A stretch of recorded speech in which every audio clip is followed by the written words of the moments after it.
it's an amazing feeling. I don't have to be religious. I don't have to do all that stuff, actually. I just have a natural relationship of the soul with the parent soul. So this aspect of self-worth and self-respect and guilt and feeling that I've done bad things in my life, I'm not actually worthy, I'm not good enough, all of this sense of why would God be interested in me? I mean, look at me, I'm a mess. And yet you can get through that, and there is an experience on the other side, if you persist, that you can connect with. Absolutely. And one of my biggest lessons has been, I had an experience in my early days of meditating or remembering where I began to see how I saw myself so clearly. It was so low. That ingrained, critical, negative vision and all the stuff of the past. But I had an experience that God's vision was here. And in a way, my duty is to step into that vision, because that vision is actually the reality. My vision is of a temporary vision on myself. To me, the biggest obstacle in coming close to God is this ingrained, negative, critical vision of lack of self-respect, where I can't see any value in myself at all. So that sense of inferiority doesn't enable me to experience that connection and feel that love. I don't feel worthy to be loved. And often I say to people, if you really want to explore this connection, wake up early in the morning and sit in silence and sit in front of God, that beautiful form of light, and just allow yourself to be loved. And what is wisdom? Wisdom is why I block this love. I'm in front of perfect love. It's real. Where do I block it? And with wisdom, I observe where I block it. And if I remove those blocks, that love can do magic of self-transformation. Absolute magic. For many people, I think possibly the baby's been thrown out with the bathwater when they look at the state of the world. And they see the enormity of human suffering that's going on, of environmental catastrophe that is unfolding. And of course in Australia you've had all the forest fires that have been going on, all the death and destruction that came from that.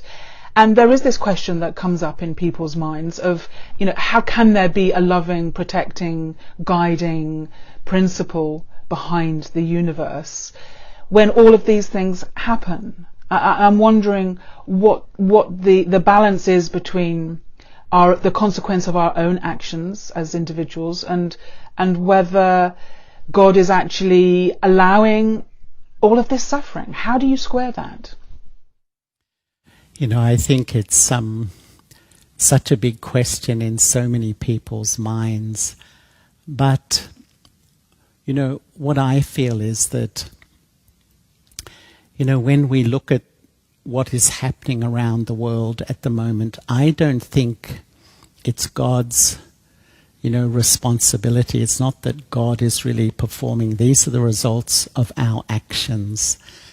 And I feel that, I am responsible for my actions. But I feel that really God's creation, if you can say, is the transformation of the human spirit. Because when the human spirit changes, I think that will influence everything. And my experience at the moment is that we're at this extraordinary confluence. One way you can put on a lens and see this destructive world that just seems to be careering into chaos and mayhem. On the other hand, wherever I've been in the world, and this can be, in New York or London or somewhere, or villages in Asia or Africa, there's groups of people coming together who are seeing that the world out there is a result of our world. And they're starting to take responsibility that when maybe I have a connection and I change me, I'm contributing to a better world. So to me, I've never sort of found the idea that God is responsible for what happens here. We perform actions, we reap the fruit of our actions. But if I remember God, that influences the seeds of my actions. Those thoughts become elevated. Thoughts are the seeds of actions. I start to be much kinder, much more loving to people around me and people who don't agree with me, people who have a different view. It's okay. You know, I really bring my connection with God into my action. So if we extrapolate from what you're saying, this kind of breakdown that we're witnessing of so many structures within our societies, that we're striving and reaching out for something new that will rise up on the other side of all of this, that our experience of the divine and how we use that experience to change us, that in itself will bring about the change that our hearts are so longing to see. Absolutely. You know, I think, Philippa, that what we're seeing out there, that the really fastly changing and even many would feel degrading world, the seed of it is the relationship of 7.5 billion human souls with themselves. That relationship has become, unfortunately, so unhealthy. And so if the first relationship in life is so unhealthy, the way we treat ourselves, how will I treat others? How will I treat society? How will I treat the environment? Until that relationship is repaired, I think nothing is going to change out there. And spirituality really says, yes, begin to sit in silence. Look at this relationship. Learn to be kind and gentle. Learn to experience who you are. And take power from this relationship with the divine to begin to change yourself and heal. Because I think when I respect myself, I can respect others. I can respect society. I can respect the environment. And to me, this is God's creation to heal this first relationship in life.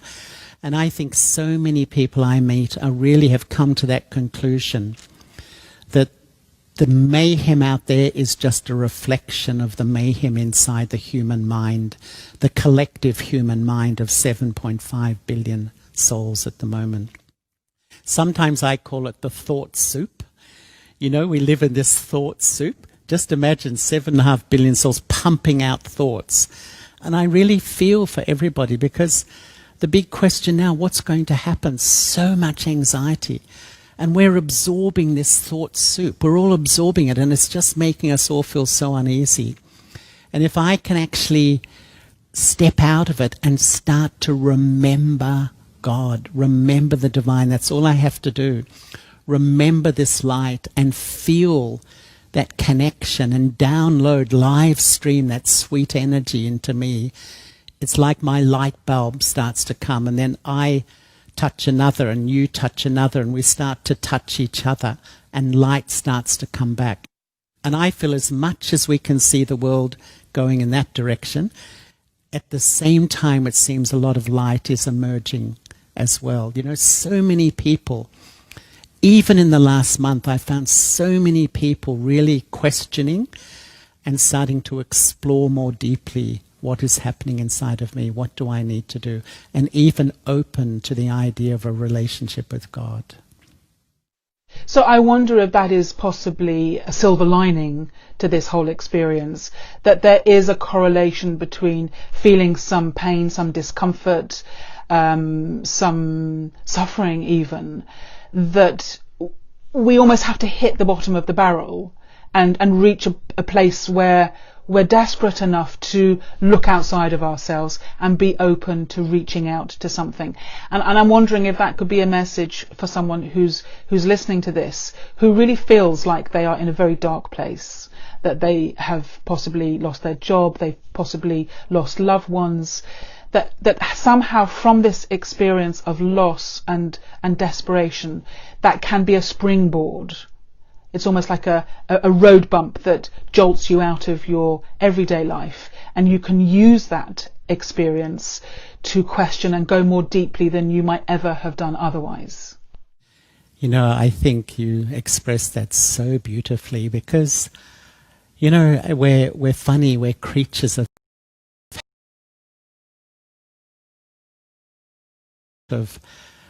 you know, rat race, and so many times we question, you know, why am I involved in this?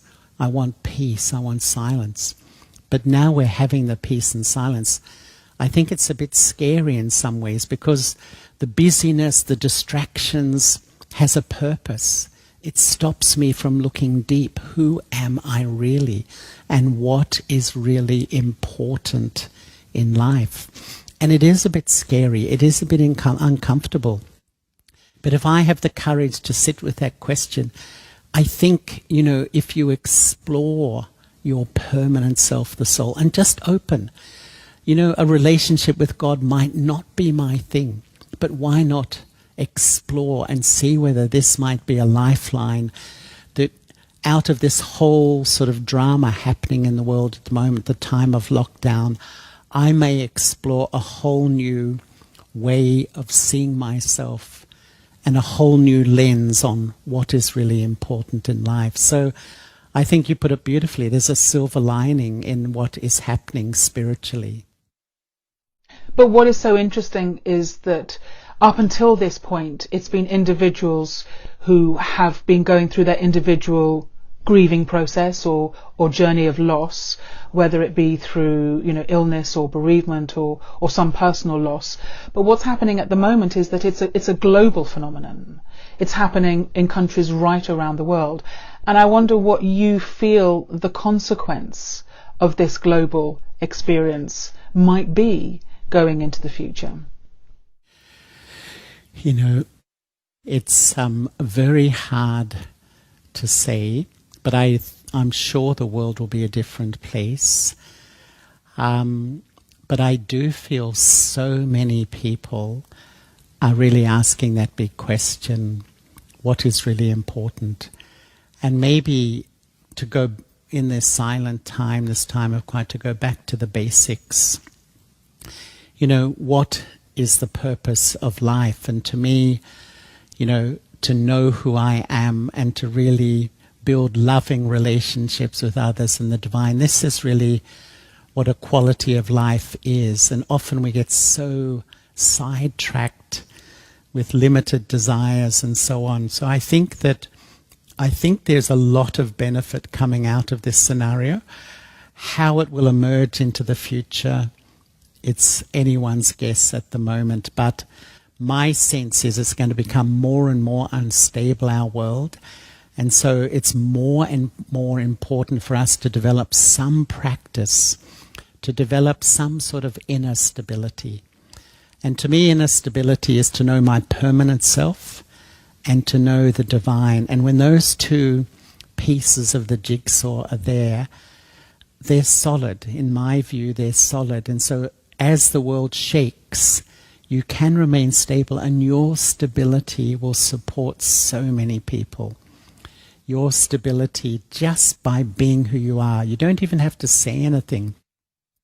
Just by being in your self-respect, experiencing who you are, and having that loving connection, it creates a vibration.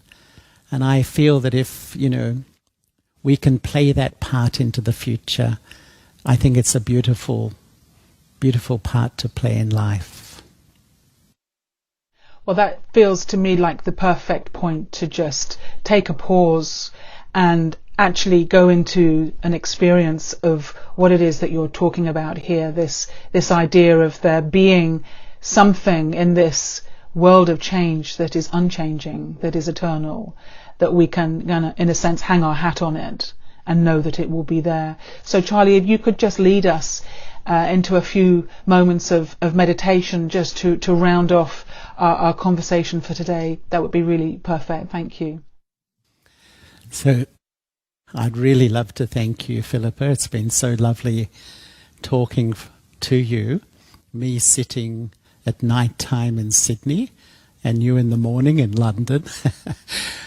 But I'd really love to invite all those who are listening to, you know, maybe put things down and sit quietly just for these few moments And I'm just going to offer a few thoughts that may open me to the connection with the divine.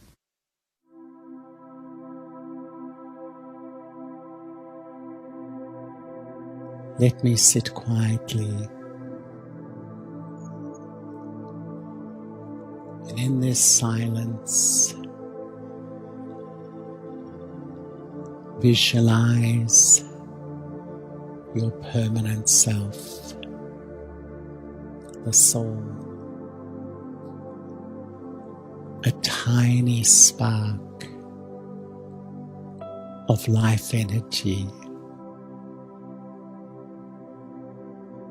that sits in the front of the brain in the center of the forehead.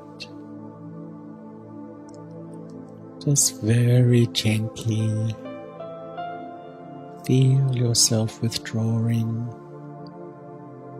stepping back from all the labels your body represents. Your gender, your nationality, your profession. And just feel yourself sitting so lightly in the forehead, beyond all the labels of your body. I, the peaceful soul. Just feel the speed of your mind cooling down. And this fragrance, this incredibly sweet fragrance of a mind at rest, fills my inner world.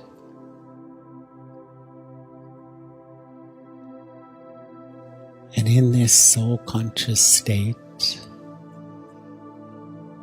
I come in front of the light of the divine. Through the eye of your mind, visualize a radiant jewel of light, the Supreme Soul, an unlimited source of peace, of love, of purity and power.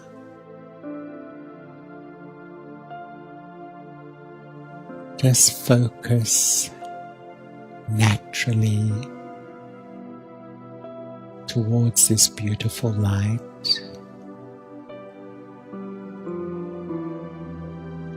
And absorb your mind.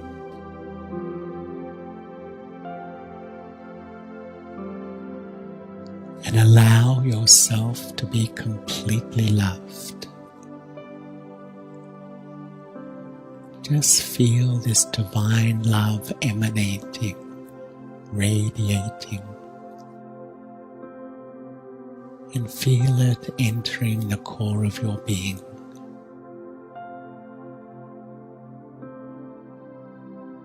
Become like a small child, so open.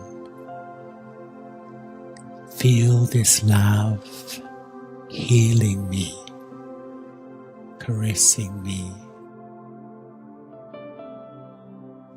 And the more I fill with this pure love, I feel so still, silent. I feel full. I have what I need. And my mind feels like a sweet perfume of silence and love. And my mind radiates this to all my brothers and sisters in the world. My human family struggling with this present situation. This connection with the divine is only a thought away. At any moment, all I have to do is remember the radiant jewel, the ocean of love. And as soon as I connect, I come under that influence and everything is okay.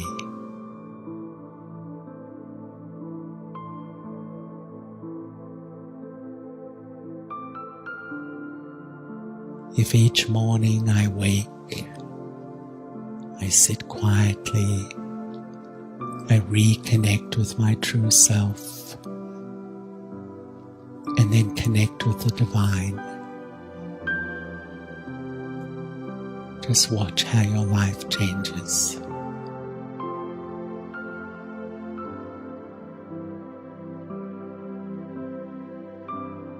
To do this regularly is an act of love for myself.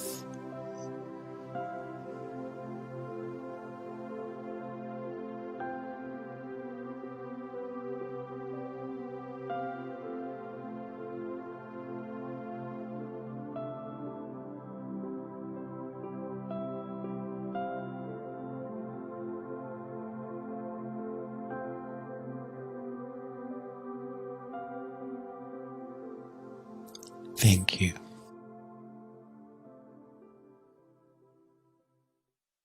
Thank you so much, Charlie. That was absolutely beautiful, and I love the thought that a feeling of connection with the divine is simply a thought away. And you have certainly given us so much to go away and think about. And I really hope that our conversation, our masterclass conversation today, will act as a catalyst to keep you thinking and keep exploring and keep experiencing what is possible when we have this intention that we actually want to open up and experience what is there and what is there for me in this time, in this difficult time for all of us, that perhaps there is a source of eternal power and strength in these difficult times. Charlie, I thank you so much for your time and wish you and all the work that you're doing in Australia all the best as we move forwards. And it would be lovely to connect with you again one day soon. But for now, thank you so much for being with us. Thank you so much, Philippa. It was a delight. Thank you. Wonderful. And thank you to you for tuning in and being part of this energy that we've created here today in today's masterclass.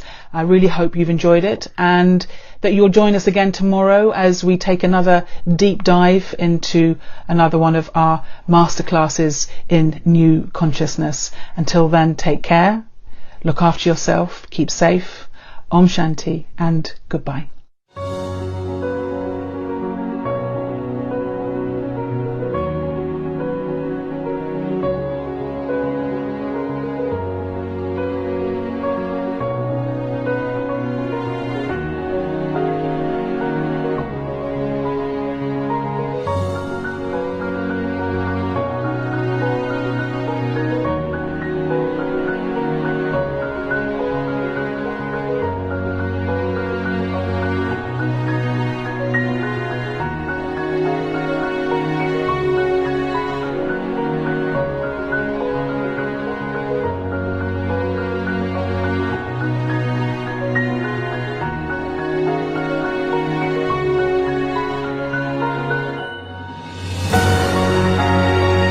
"21 masterclasses in new consciousness, new ways of thinking, being and doing for the new you. Pioneering thinkers from countries right around the world.